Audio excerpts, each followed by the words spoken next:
The people have no idea in the world what's going on. All goes back to the Phoenician Canaanite system and ancient Phoenicia, ancient Babylonian Sumeria. And this is why the work of Zechariah Sitchin is so important. This is where the kings of England get their concept of the divine right of kings. What are you talking about, divine right? All of this is part of a subject which I call ancient mysticism. That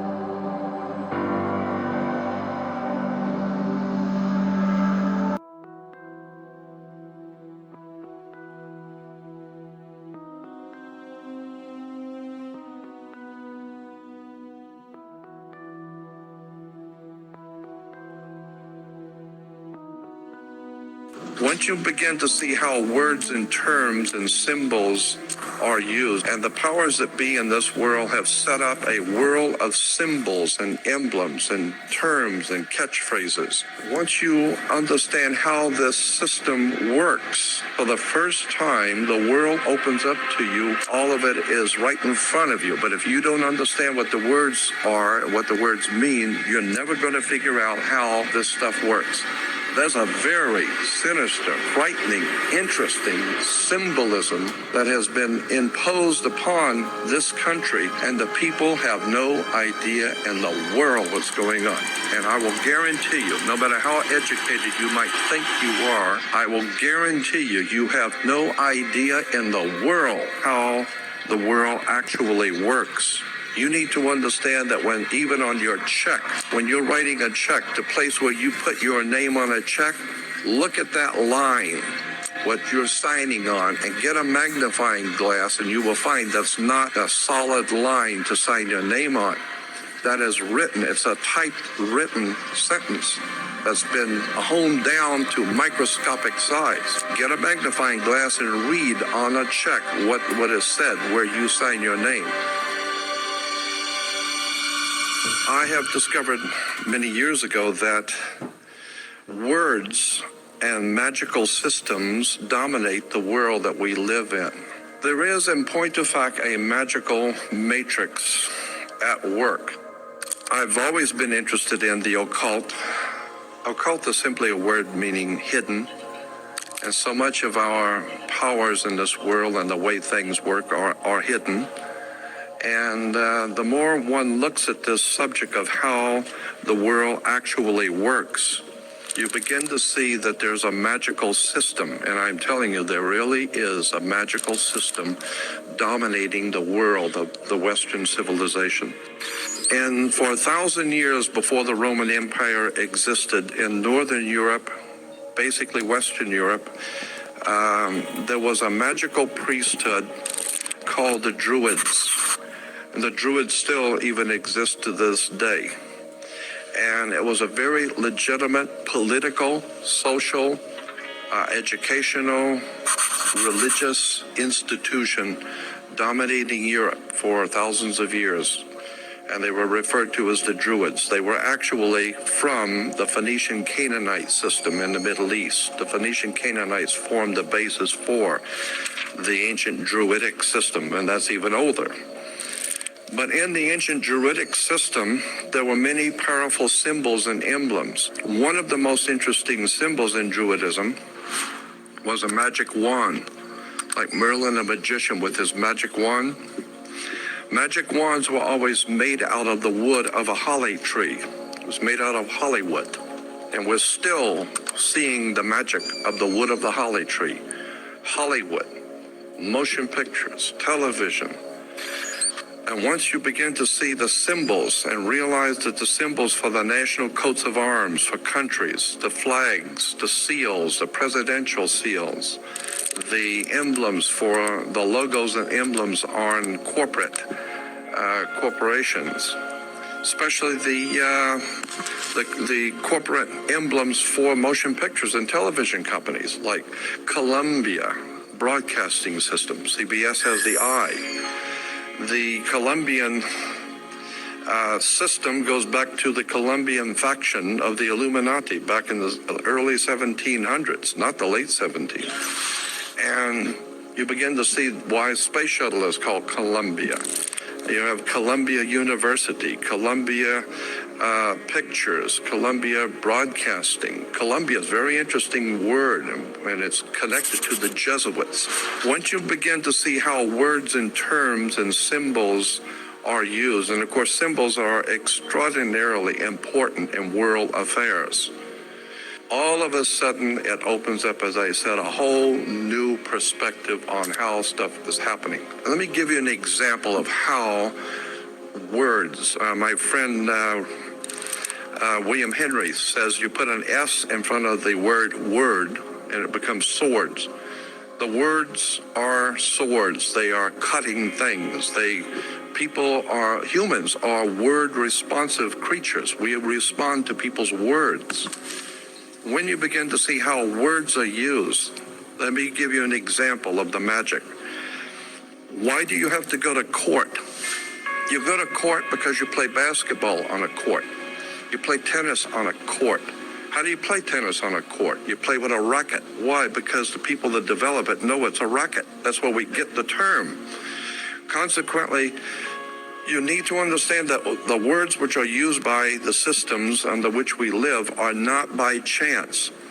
In a court, the whole idea in a court is to put the ball back in the other guy's court.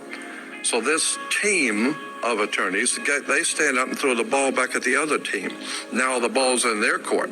They have to get up and throw the ball back into that court. The judge wears a black robe. Why does a judge wear a black robe? Well, the same reason Catholic priests wear black robes. Rabbis wear black robes. You wear a black robe. For many years, young people graduating from university and college wear a black robe.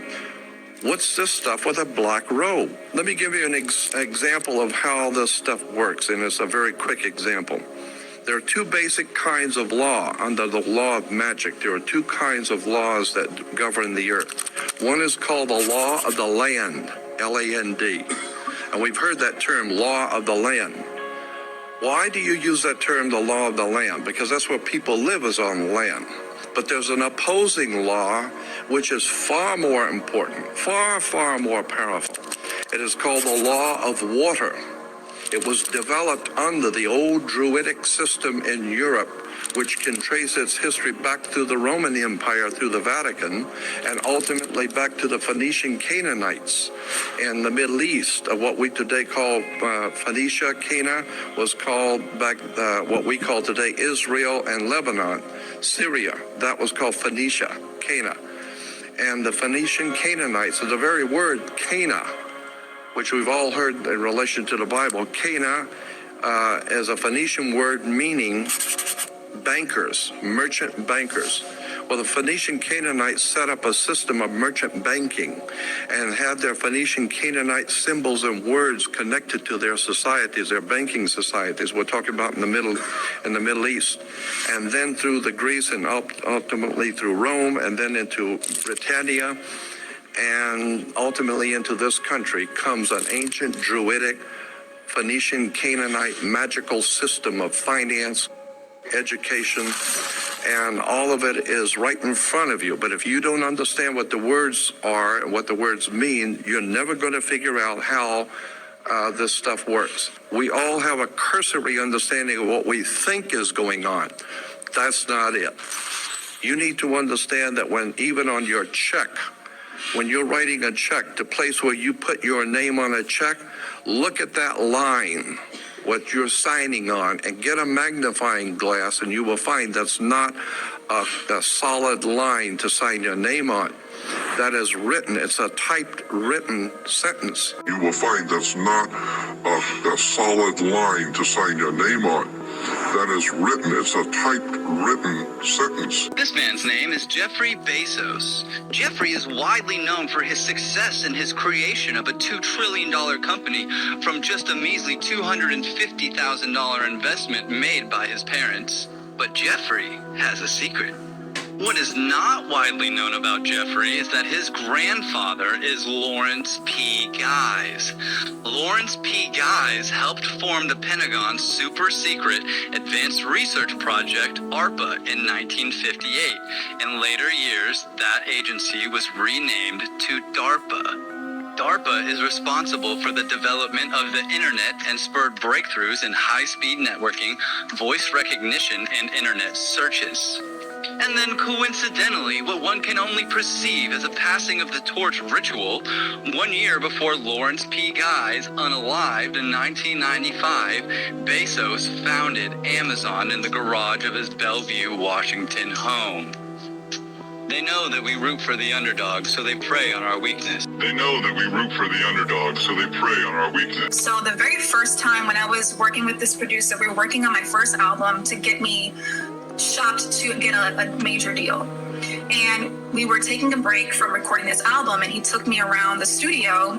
And this is someone who's been in the industry, like he's worked with big names. And so he was like, hey, so you know that if you were to sell your soul to the devil, you can have instant fame tomorrow.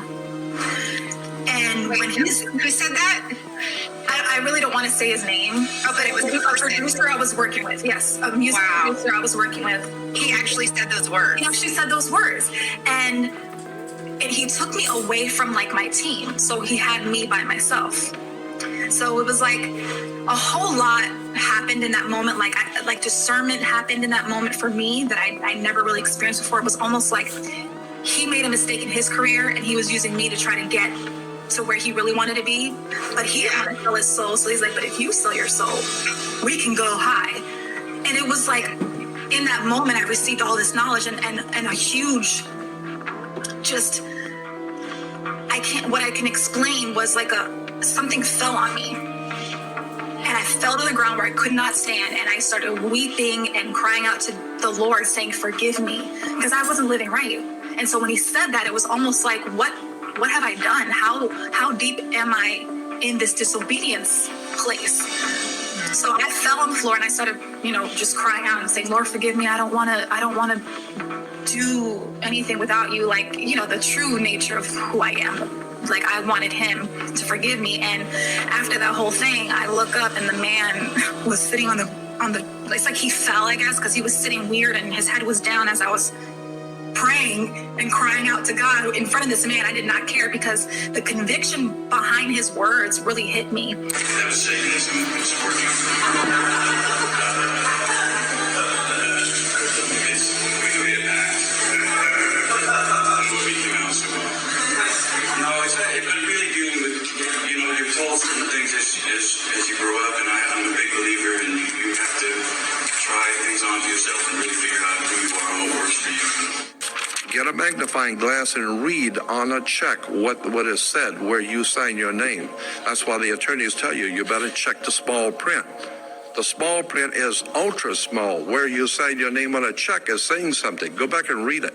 You need to understand that according to the old Phoenician Canaanite system, which we call today our judicial, educational and judicial system, there is no law in this country or in the Western world, no law, federal, state, county, city, commercial, it makes no difference. There is no law on the books anywhere in this country that applies to you as an individual creature. There is no law. Because the people who designed the system thousands of years ago realized that there's two of you. There's the one that your mother gave birth to, that God created, so to speak. And even your mother didn't know what you were doing. Even your father and your mother have no idea what you're thinking or what you will do. You don't even know. So consequently, they have no control over you, your flesh and blood self. But somebody has to control this show. And so consequently, the ancient Phoenician Canaanites developed a system by which they would assign to every person a second you. And this is the way it works in America. There is two of you. Just as there are two states in this country, of every state is two states. You have the state of Nevada and Nevada State. You have Cal State, California State, and State of California. Not the same thing at all. California state, according to the law, is one thing. State of California is totally different. Has nothing to do with each other at all. It's the difference between being a lawyer and an attorney. Has nothing to do with them at all. It's totally separate words, means totally separate things. Consequently, when you understand how words and terms are used and symbols are used, then we go back to the idea of the court. And as I said, there is no law in this country on any books that applies to you. None. All law in the Western civilization applies only to cooperations, co-ops. All law applies only to corporations, period. Across the board. No other, end of sentence. Consequently, there is no law that applies to you personally, so consequently, the system has made each one of you a corporation. And how now do you distinguish which one, when someone's addressing you, that they're addressing you as the one that your mother gave birth to, or the corporate you? Very simple. According to British law, when you sign your name, upper and lower case, that is applying to your body. Your flesh and blood self is spelled, according to British and American law, upper and lower case, capital letter, lower case. That's you, your personal self. There is no law that can be applied to an upper and lower case name, period. No law at all can be applied to an upper and lower case name because there is no law over you. Therefore, every piece of important bills, insurance, driver's license, identification, taxes, I don't care what it is. If it's a piece of business, period, in any kind of way, shape, or form, your name must, by law, international maritime admiralty banking law, your name must appear in all capital letters. You will never get a bill or anything that has your name upper and lowercase because there is no law that applies to an upper and lowercase name, period. So if Sears is going to send you a bill, if you go into Baskin Robbins or Sears and you order a pair of shoes, what are you going to do? They're going to give you a ticket, and you're going to put it on your bill, and then they're expecting you to pay the bill. And consequently, they're going to charge you. Well, that's the same thing. You go into a courtroom. They're going to read out the charges. And the cop gave you the ticket, and you have been charged with speeding or whatever. And therefore, you have to pay the charge. Well, once you understand that in America, according to our laws in America, you cannot pay a bill. Did you know that?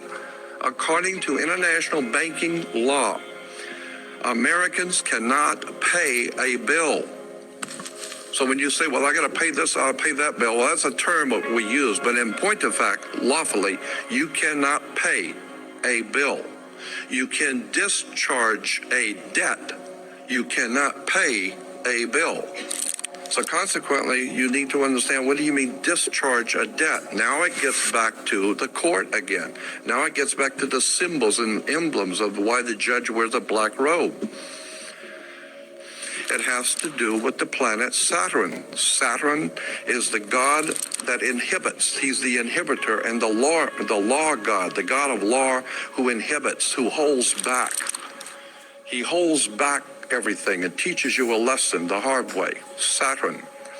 And women were told in the ancient world to listen to their god Saturn, who incidentally was called Lord of the Rings. Okay?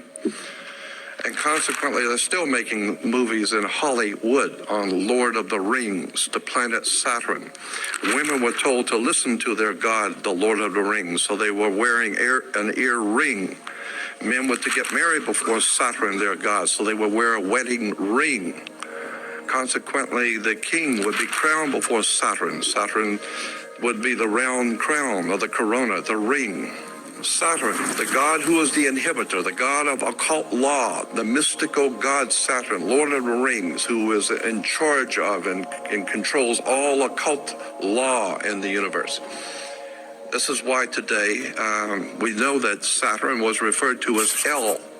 E-L. El is a name that was given to the planet Saturn. And therefore, if you are worshiping Saturn, you represent the law. You are referred to in church today as an elder. How did you get to be an elder? You got to be an elder because you were one of the elites. How did you get to be an elite? You got elected.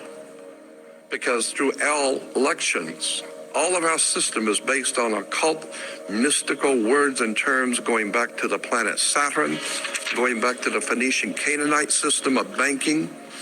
Incidentally, where do you find a bank? We go to banks all the time. Where do you find a bank? Banks are on both sides of a river. They're called river banks. What does a river bank do? It directs the flow of the currency. Your money is referred to as the currency. This is why when you go to court, you have the current, electricity, because it's the juice. And if you don't have the juice, you don't have it. So if you don't have the juice, you can't capitalize. And the capital is a Latin word, meaning money. There's a very sinister, frightening, interesting symbolism that has been imposed upon this country, and the people have no idea in the world what's going on. All goes back to the Phoenician Canaanite system and ancient Phoenicia, ancient Babylonian Sumeria, and this is why the work of Zechariah Sitchin is so important. This is where the kings of England get their concept of the divine right of kings. What are you talking about, divine right? All of this is part of a subject which I call ancient mysticism that dominates the Western civilization. After the change of the century, coming into 1900s, decided they wanted to expand. They got so much money and they're doing so well. They thought maybe we could expand the business, move the corporation out a little bit. Let's expand business. Let's go to Germany or Europe and open up a big corporation there and take in their corporation, their government. We'll take them over. And the Germans said, "Hey, Jack, it's like a mafia. What are you coming over here? You're gonna buy me? I'll buy you. You don't buy me."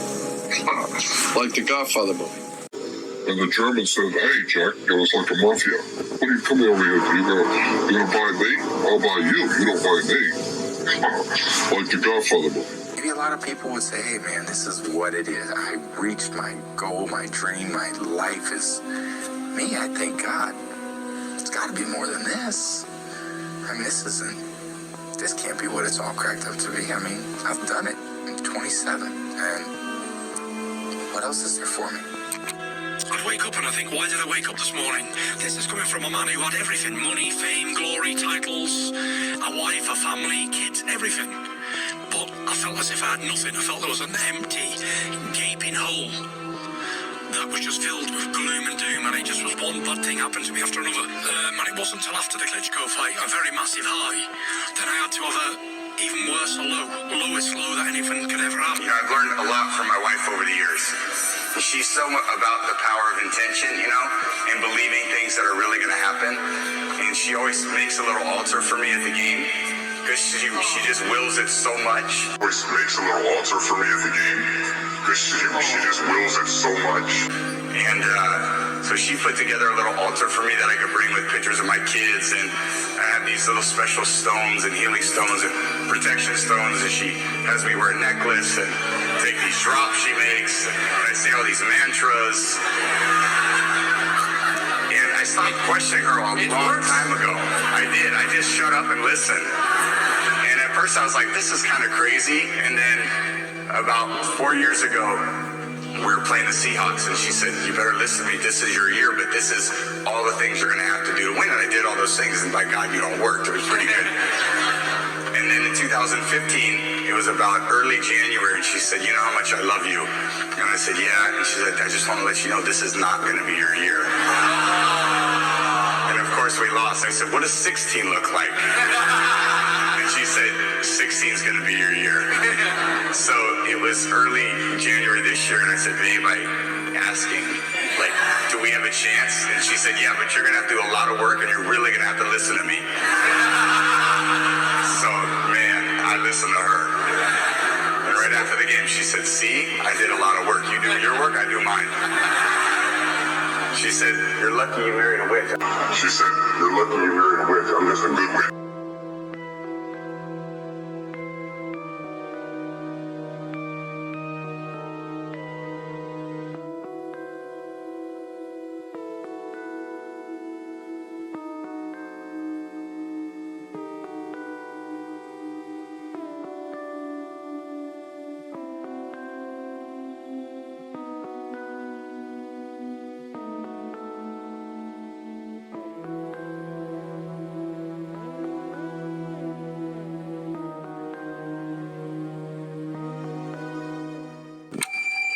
Every time I'm about to release an album, for some strange reason, man, you know what I'm saying? I always lose somebody close to me. It was my pops, it was Jams, it was my sister, like, I always lose somebody close to me, so, you know, I feel like, you know, some crazy, like, jinx or something. Maybe I notice every time I put out an album, it's like I lose somebody. Like I lost my pops. With my first album, I lost Jams with my second album. So for all the people out there who don't believe in chemtrails or weather modification, I want you to head to geoengineeringmonitor.org and let me know what you think about all this. So this website has a map that you can scroll through the entire world showing all of the projects that they have going on and all of the areas that they are spraying chemicals into your air in order to modify the weather. And if you look along the side here, that entails all different kinds of things: greenhouse gas removal, solar radiation management, weather modification. So if you see here, we've got carbon capture, direct air capture, ocean fertilization, enhanced weather, artificial upwelling. So if we go down, we got solar radiation management, cloud thinning, microbubbles and sea foams, stratospheric aerosol injection. We've got canceled, completed, ongoing, lets you know all the projects that are going on with that right now. Weather modification, right there. We've got increased precipitation, reduced precipitation, so them just controlling rainfalls however they please. Messing with Mother Nature, that's always a good idea. And then other, my personal favorite. Algae projects, major research project, whatever that is, and other. Not disclosing what it could possibly be. But there you go. Go check it out. Okay, so they're in 0G and watch the ball just fall out of his hand. Whole hurricane, and that's pretty neat to be able to see it. You can see the eye and how it's forming. But one of the things that's interesting about up here, when you see that whole hurricane, you're pretty amazed and you start taking pictures. When you see that whole hurricane, you're pretty amazed and you start taking pictures and all of that of it. But then you forget that there are people in danger down on Earth with the hurricanes and all that. So sometimes it's easy to lose perspective up here. You're going to want to hear this. Don't you think it's odd that Alaska is part of the United States of America? The real reason is far darker and more complex than you have been led to believe.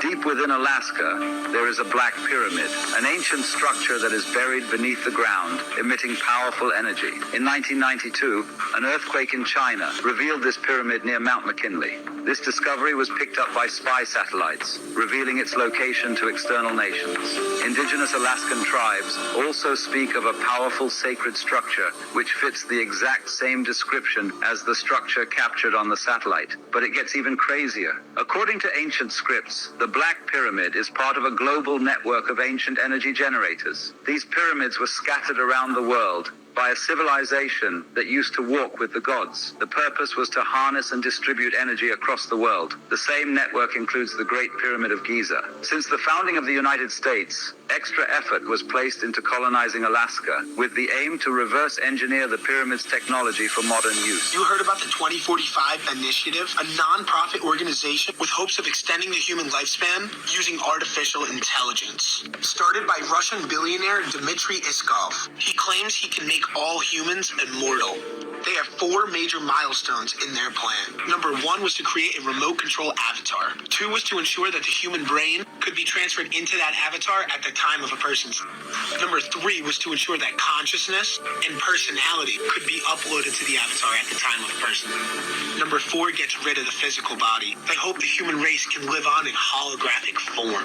This is getting sci-fi. If you've seen Black Mirror, you've seen them experiment with the idea of holographic consciousness. The 2045 initiative calls this idea cybernetic immortality.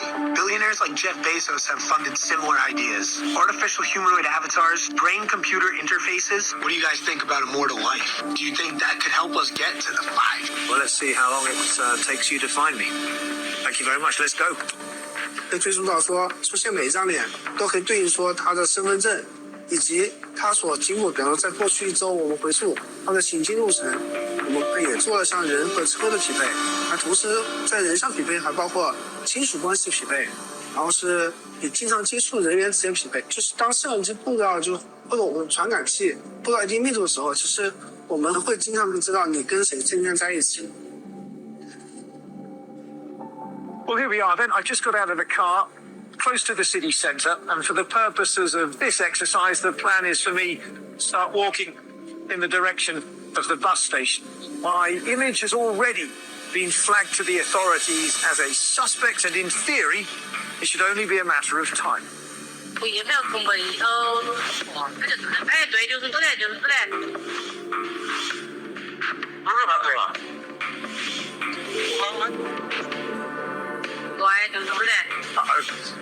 ？Right behind me, you can see just over my left shoulder there. Hello, guys. I've been expecting you. Maybe these guys aren't in on the joke. All right, this is a very cool story. The Department of Defense Agency is developing new technology that is inspired by lizards. Yes, indeed. Digital producer Alexander Bahu is here to explain what it is and how it can protect our troops. You know what? Move over, Spider-Man. The Defense Advanced Research Projects Agency, also known as DARPA, has created devices that will have humans climbing like geckos. DARPA launched the Z-Man program to develop a better way for warfighters to scale buildings and other obstacles. Researchers on the project were concerned ropes and ladders were dangerous and impractical while carrying heavy loads. That's why DARPA developed handheld biologically inspired climbing aids. They use micro and nano fabrication technologies to produce an aid similar to that of a gecko toe, but for humans. DARPA has tested out the reversible adhesives with a 218-pound climber ascending and descending on glass, while also carrying a 50-pound load. DARPA says these aids can have biomedical, industrial, and consumer applications as well. And the American corporation, British American corporation said, unfortunately, maybe you didn't understand. Let me restate it so you understand. I didn't ask you. I'm telling you. We're moving in here. It's called a corporate takeover.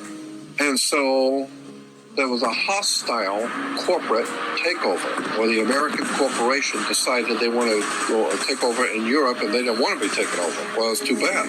Take over anyway. So they called it a hostile corporate takeover. We call it World War I. So the corporation called United States was able to overthrow the existing corporate order in Europe, but it cost a lot of money. They had to build a lot of tanks and jeeps and pay a lot of people. And the corporation, well, they were successful. They did what they wanted to do. But they went broke doing it. And so when they went broke doing it, and then the bankers pulled their money out in 29, we had something called a stock market crash. Because the corporation spent so much money, they went broke. So the international banker says, well, if you're broke, what are you coming to me for? I'm not going to loan you money if you're broke. And so what do you have as collateral? You got any collateral that you can put up for me to loan you the money? And the corporation called United States, the British corporation called United States, said, yes, we have the stock. We'll give you stock in the company. You are the stock in the corporation. So they give your body to the banks in Switzerland. So your body now becomes stock for the corporation called United States because you are a money maker. Bankers came in and said, if we're going to loan you money, you guys have lost money, you guys have gone bankrupt, we're going to take care of the accounting. We're going to see where the money goes. We'll give you the money, but we're going to make it sure it goes where we want it to go. So they set up the Federal Reserve System and then the collection agency to make damn sure that you people pay us. We're going to set up to keep a record of how much you owe us in business each week. We're going to call it the Federal Reserve. And to make sure that your stock, all the chumps out there in America working, make sure the stock pays us. We're going to make sure they pay us. You don't just tell me you're going to pay. I'm going to make sure they're going to pay. So we will set up a collection agency. Our own personal collection agency is called the Internal Revenue. So the banks, the corporation called United States, loan money to the privately owned corporation called United States. And the United States Corporation gave your body, your birth certificate, to the banks as collateral for the loan. And that's why today Americans are nothing but slaves. Now this is something I want you to understand. And you need to listen carefully because this is profoundly important.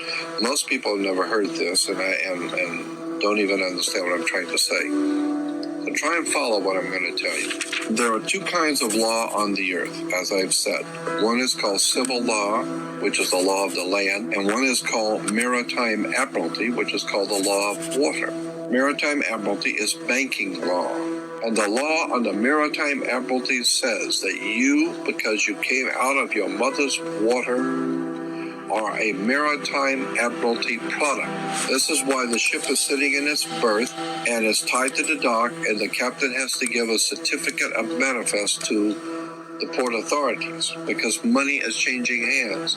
This is why when you were born, you have to have a birth certificate.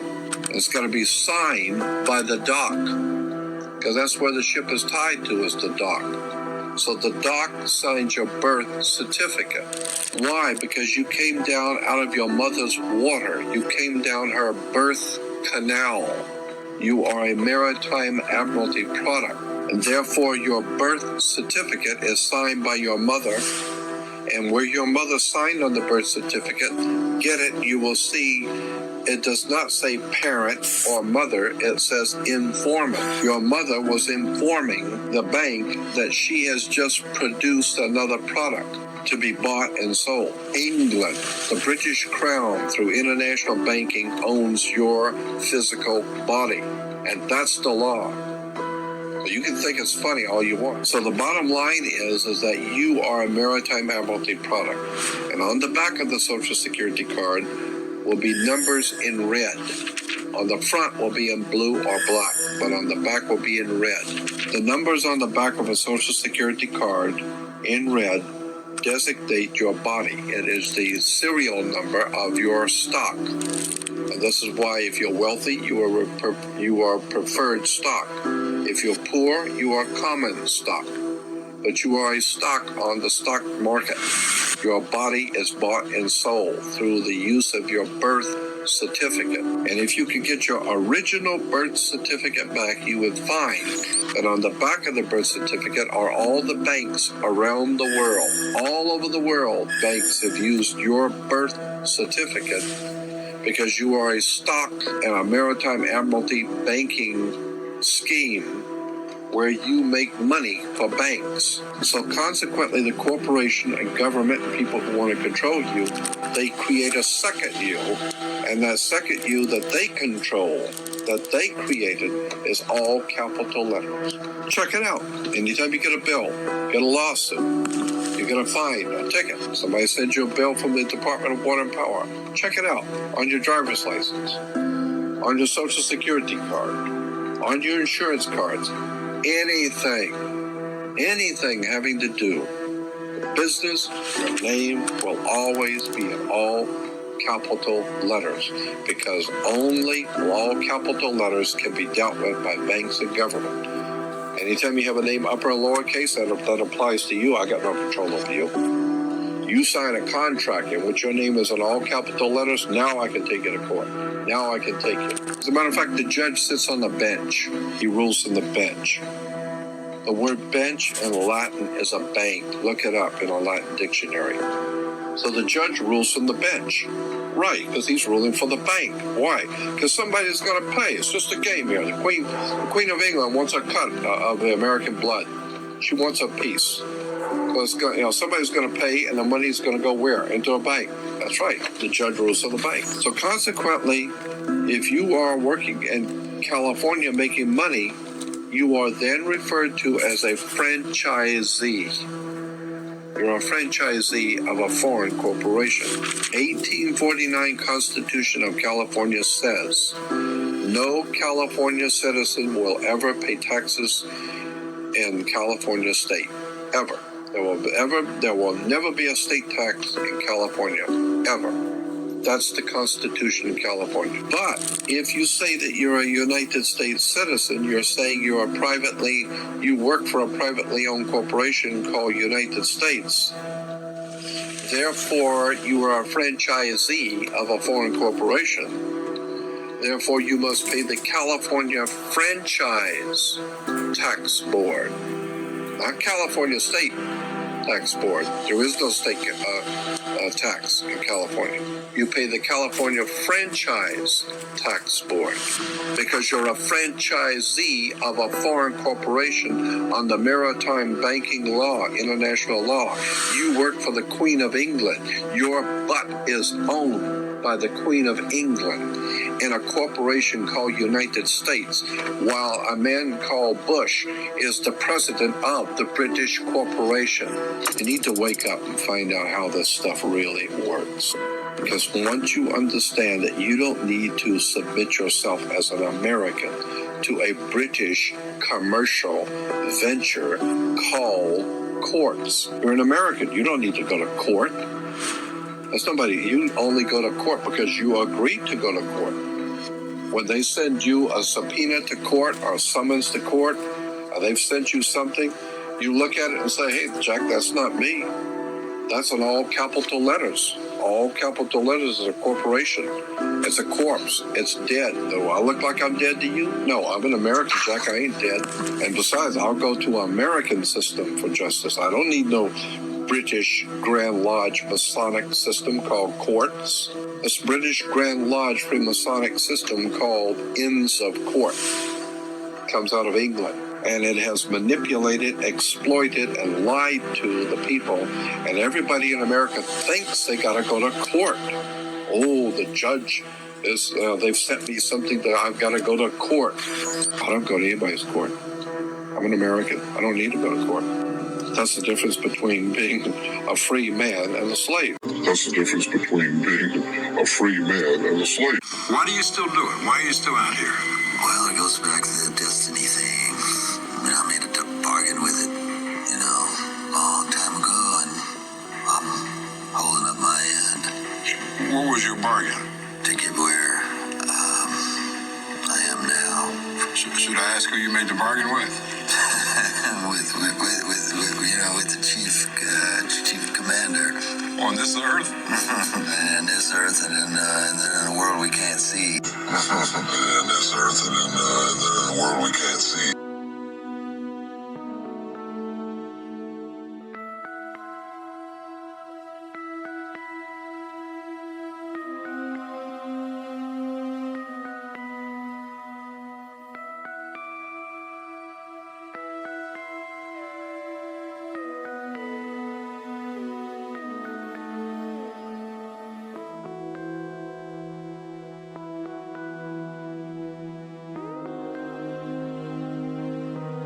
My mama was sacrificed. You understand? Michael Jordan, what about him? His dad, right? Bill Cosby, his son, right? Dr. Dre, his son. Around Hollywood, a lot of people come up missing. Feels like it might be a lot of that in order to control, traumatize. They want to monetize and traumatize. And God loved me. That's more important than anything in life. That's the thing. You know what I'm saying? And this truth is going to be heard. Now to all the producers, the musicians, the designers, who was all out to Hollywood, who was all out to New York, chasing gold statues, literally signing a contract and selling our souls. There's voice, and it's a little quiet voice that goes, jump. It's the same voice. And the same voice goes, just one. There's a voice that goes, jump. And the idea of just one. And for someone who has no tolerance for it, that's not a possibility. To talk about it as caused by something, but Not caused by anything, it's just there. It's just, it's latent, waits. It lays in wait, and for the time when you think, that's fine now, I'm okay. And then, beep. And then the next thing you know, it's not okay. And you really lost him the same day you hit number one? At the same time, it was Baby on Baby. It went like number one. Okay. It went like number one on Apple Music, iTunes. It was like number 7 or something like that. And then I had got the phone call. My brother woke me up. He like, hey, call your little brother. My little brother, my dad. So I call your little brother. He DM me. He woke me up. I'm like, DM me, what's up? Pick up the phone. I call him. I'm halfway asleep. He yelled, bro, Dad, bro, he dead. He died. I'm like, what? I set up. I'm like, what? Same time, Carter, he blowing my phone up. Blowing me up while I'm trying to figure out what's going on. I'm thinking he calling to deliver the same news. I click over, what's up, bro? We number one. Number one, you did it. You did it. I'm like, damn. I click over, what's up, bro? We number one. Number one, you did it.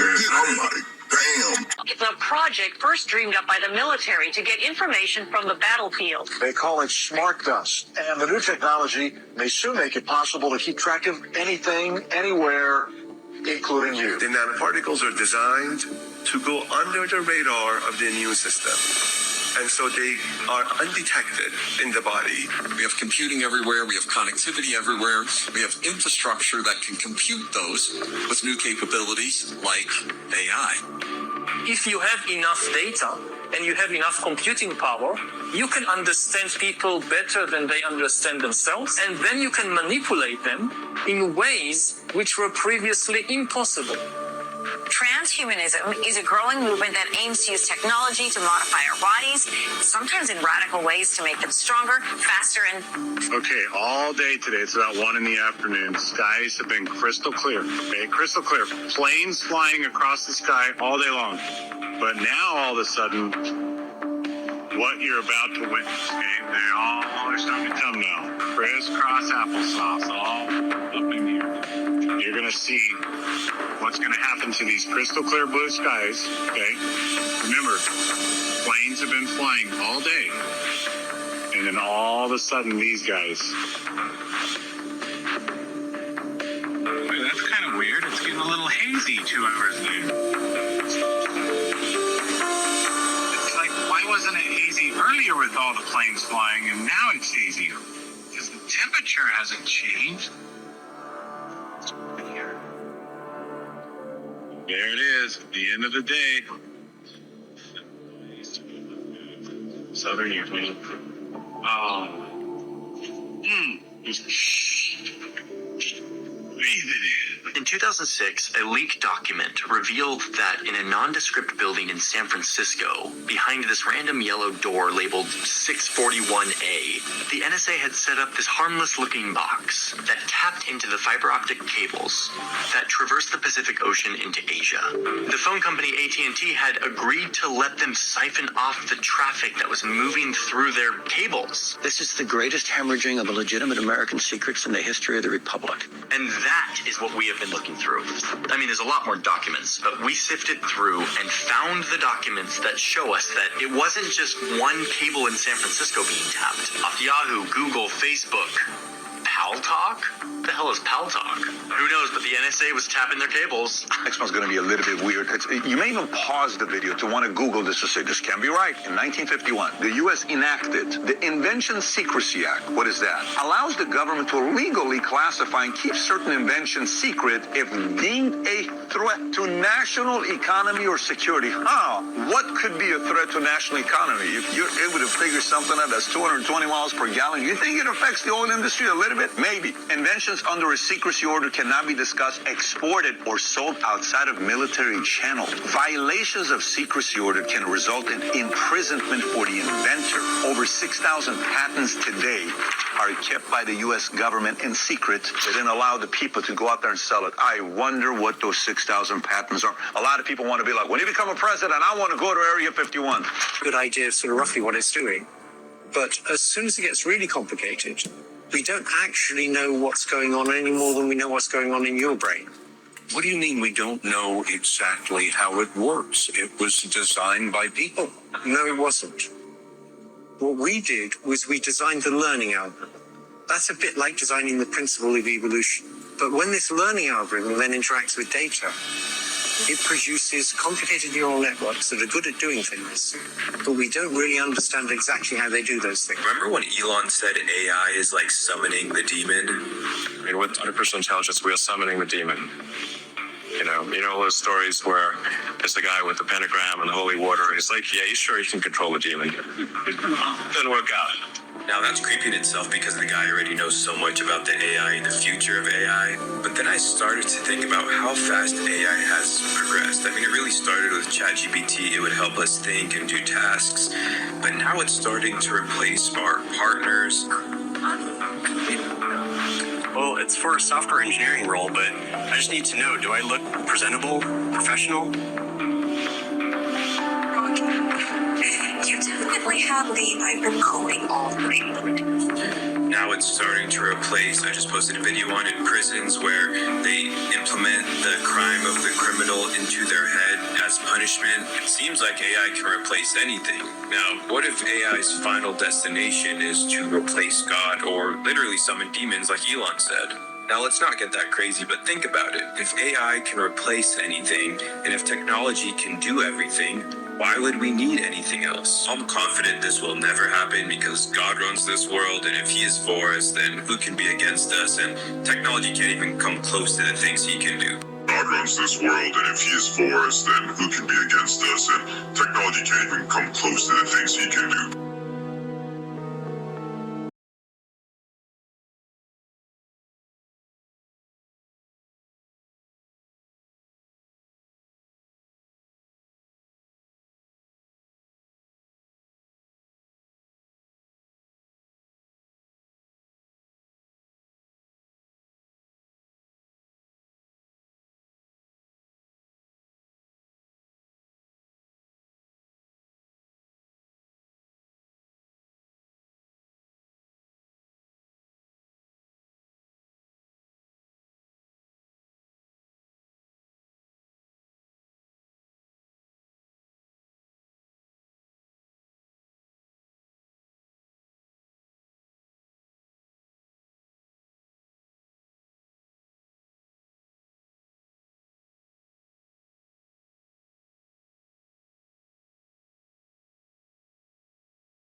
and this, like, he's worked with big names. And so he was like, hey, so you know that if you were to sell your soul to the devil, you can have instant fame tomorrow.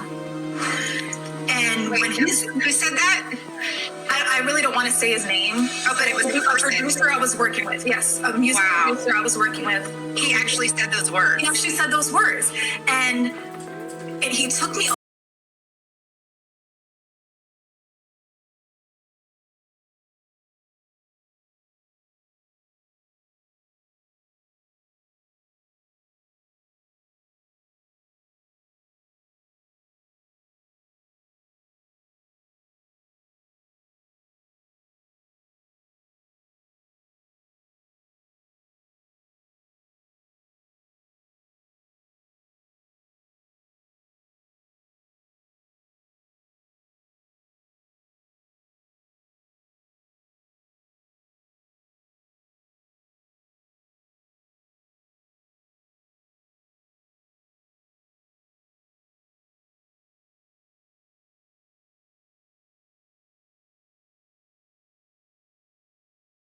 Disqualify yourself. It's God's power that works through us. He just wants our surrender every day, no matter what level you're at of understanding. It's his baseball team was having right around like high school. It was like, I just cannot wait to move out, turn 18, so I don't have to go to church anymore, because it was, in my eyes, kind of like boring and dull. And yeah, what's crazy is I had a friend in high school who sent me an audition that the Florida Marlins, the baseball team, was having an open call for dancers for their dance team. World, and they don't care how old you are. As long as you're a pretty girl, they'll let you do anything. Like, because I could sing, I just happened to meet producers that had studios and kind of started doing that whole thing and fell in love with writing music and produced like recording and like performing, and eventually got signed with an independent label who at the time I had a relationship with the owner and believed him, you know, because he was my boyfriend. So I trusted him to take care of me. Ended up getting a recording deal with Universal Republic, and was working on singles, had songs on the radio. I opened up for Nicki Minaj. You could just Google my previous name, CC Segura. So I was just, yeah, it was just songs on the radio, performing for all sorts of A-listers and doing radio tours. I would just feel this overwhelming sense of fear. I felt the Lord saying, there are demons here, but you let them in. But I would ignore his voice because I'm like, I want to do what I want to do. Let me just make this. Let me make this dream come true. When I was working with this producer, we were working on my first album to get me shopped to get a major deal. Like, he's worked with big names. And so he was like, hey, so you know that if you were to sell your soul to the devil, you can have instant fame tomorrow.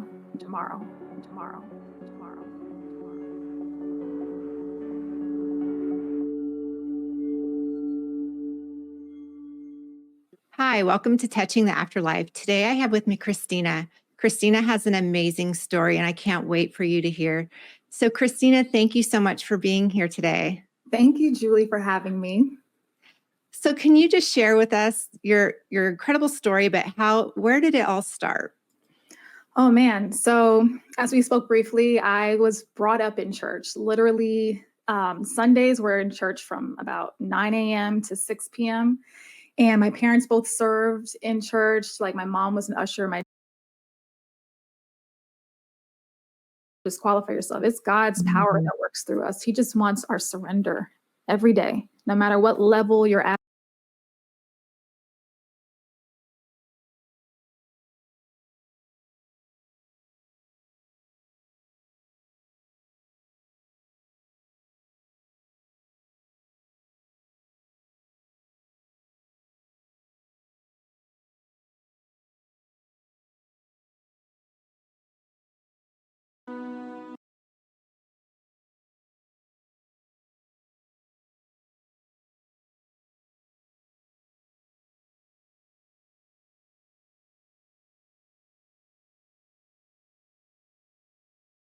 Took me away from like my team. So he had